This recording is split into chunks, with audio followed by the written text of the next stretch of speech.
क्या भगवान बुद्ध ईश्वर के बारे में प्रश्न पूछने पर मौन हो जाते थे, या भगवान बुद्ध ने ईश्वर नहीं है ऐसा कहा है, या फिर भगवान बुद्ध एग्नोस्टिक थे? यह सभी प्रश्नों पर से आज पर्दा हटेगा और इस वीडियो के अंत तक सत्य सबके सामने होगा।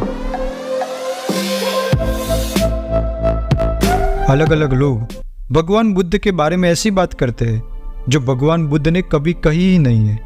आज हम त्रिपिटक से जानेंगे कि सच में भगवान बुद्ध ने ईश्वर के विषय में क्या कहा था। हम 5 रेफरेंस के बारे में जानेंगे। लास्ट में जो रेफरेंस दिया गया है उससे सब कुछ क्लियर हो जाएगा। सबसे पहले हम अंगुत्तर निकाय के तीसरे निपात में 61 नंबर का सूत्र है वह पढ़ेंगे। भगवान बुद्ध के समय कुछ लोग ऐसा मानते थे कि सभी जीव ईश्वर द्वारा बनाए गए हैं। जो कुछ भी सुख और दुख या न्यूट्रल वेदना अनुभव होती है वह सब कुछ ईश्वर के ही कारण अनुभव होती है। तो भगवान बुद्ध उन लोगों से प्रश्न पूछते थे कि तुम्हारे मत के अनुसार देखा जाए तो ईश्वर निर्माण के कारण ही व्यक्ति प्राणी हिंसा करने वाला बनता है, व्यक्ति चोरी करता है, झूठ बोलता है, बुरे वचन बोलता है, रेप या मिथ्या आचार करता है, क्रोध करता है। यह सब कुछ ईश्वर निर्माण के ही फलस्वरूप होता है। यह जो लोग गलत धारणा वाले बन गए हैं यह सब कुछ ईश्वर के कारण ही हुआ है। अगर ईश्वर ही सुख दुख देता है तो हमारा पूरा जीवन, हमारा भविष्य, सब कुछ ईश्वर के ही हाथ में है। फिर तो फ्री विल यानी अपने जीवन के निर्णय खुद से लेने की स्वतंत्रता ही नहीं बचेगी। भगवान बुद्ध कहते हैं कि अगर ईश्वर को ही सार रूप ग्रहण कर लिया जाए कि वह हमें सुख दुख देता है तो कौन सा कर्म करना सही है और कौन सा गलत, जीवन में क्या करना जरूरी है और क्या करना जरूरी नहीं है, यह सब के बारे में हमारी कोई स्वतंत्र इच्छा ही नहीं बचेगी। प्रयास करने का भी कोई अर्थ नहीं, क्योंकि सुख और दुख तो ईश्वर के ही फलस्वरूप होगा। दूसरा ईश्वर का खंडन दीघ निकाय में देखने मिलता है। दीघ निकाय का देवदह सूत्र में भगवान बुद्ध कहते हैं कि यदि ईश्वर के कारण ही सभी जीव सुख और दुख अनुभव करते हैं तो यह जो नग्न साधु लोग हैं जो आजीवन खुद को दुख ही दुख देते रहते हैं, तो फिर पक्का ही इन नग्न साधुओं को बनाने वाला ईश्वर पापी ईश्वर होगा, बुरा ईश्वर होगा, क्योंकि वह पूरे जीवन दुख में ही रहते हैं। भगवान बुद्ध कहना चाहते हैं कि ऐसा दुख देने वाला ईश्वर अच्छा या दयालु कैसे हो सकता है। वह तो कठोर, निर्दयी और पापी ही होगा, बुरा ही होगा, जो इन नग्न साधुओं को दुख ही दुख देते जा रहा है।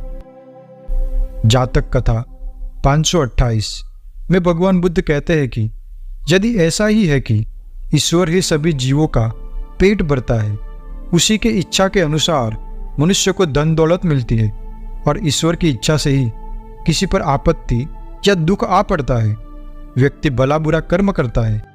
अगर ऐसा है तो ईश्वर ही दोषी ठहरता है, मनुष्य नहीं।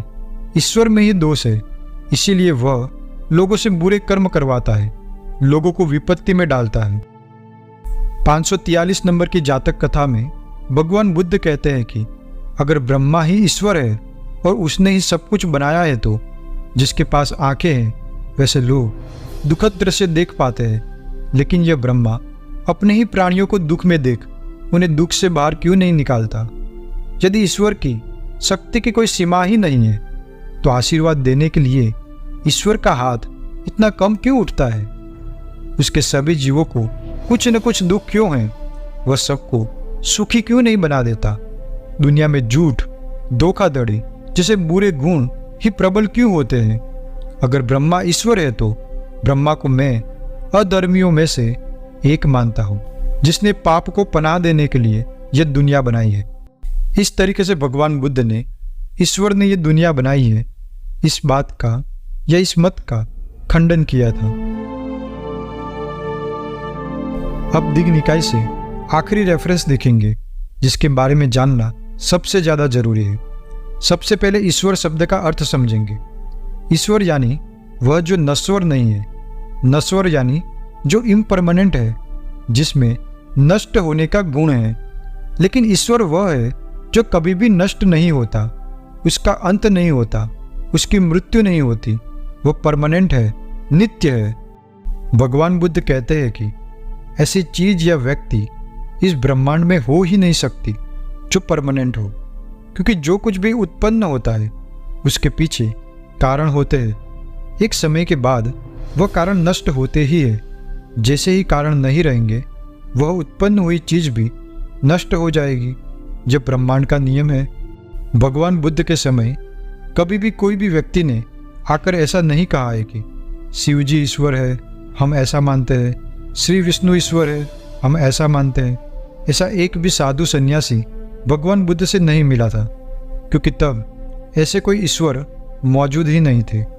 लेकिन भगवान बुद्ध के समय कई लोग थे जो कहते थे कि एक लोक है, वहाँ एक सत्व रहता है जिसका नाम ब्रह्मा है, और उसी ने हम सबको, पूरे ब्रह्मांड के जीवों को बनाया है।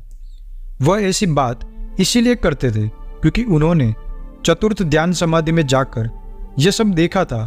वो लोग झूठ नहीं बोल रहे थे, लेकिन उनकी सीमित प्रज्ञा होने के कारण वो सत्य को समझ न सके। भगवान बुद्ध ने ब्रह्मा नहीं है ऐसा नहीं कहा, बल्कि ऐसा बताया है कि ब्रह्मा भी एक प्राणी है, हमारी तरह है, लेकिन वो ईश्वर है। यह बात गलत है।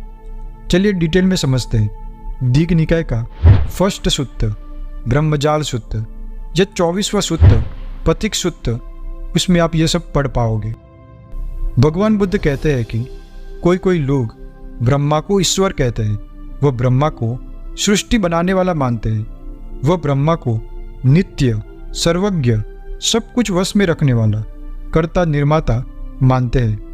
लोग ऐसा इसीलिए मानते हैं क्योंकि बहुत समय बीत जाने के बाद एक समय आता है जब यह ब्रह्मांड में प्रलय होता है, सब कुछ नष्ट होने लगता है, सभी सत्व मरने लगते हैं, पृथ्वी नष्ट हो जाती है, सारे के सारे 6 स्वर्ग लोग नष्ट हो जाते हैं। उनके बाद जो प्रथम ध्यान समाधि के कारण उत्पन्न हुए ब्रह्मा है, वह लोक भी नष्ट हो जाते हैं।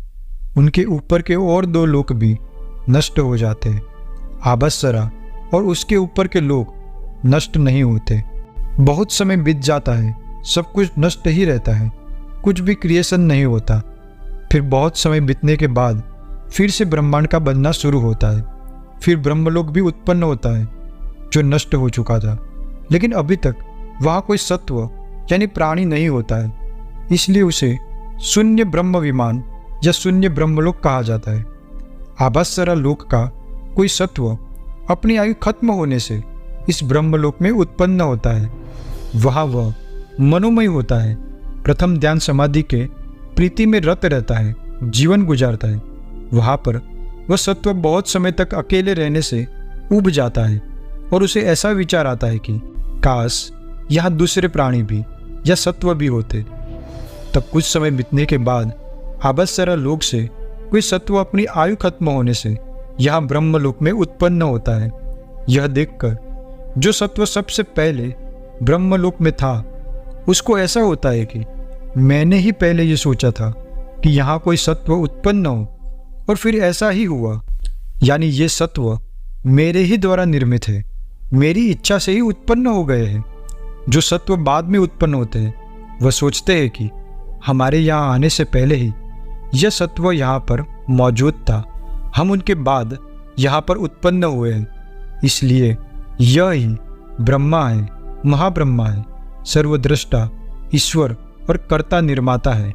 तो ऐसे सबसे पहले सत्व उत्पन्न हुआ, उसके मन में भी मिथ्या धारणा बनती है, और उसके बाद में जो ब्रह्मलोक में उत्पन्न होते हैं उन्हें भी मिथ्या धारणा बनती है कि यह प्रथम सत्व ही ईश्वर है।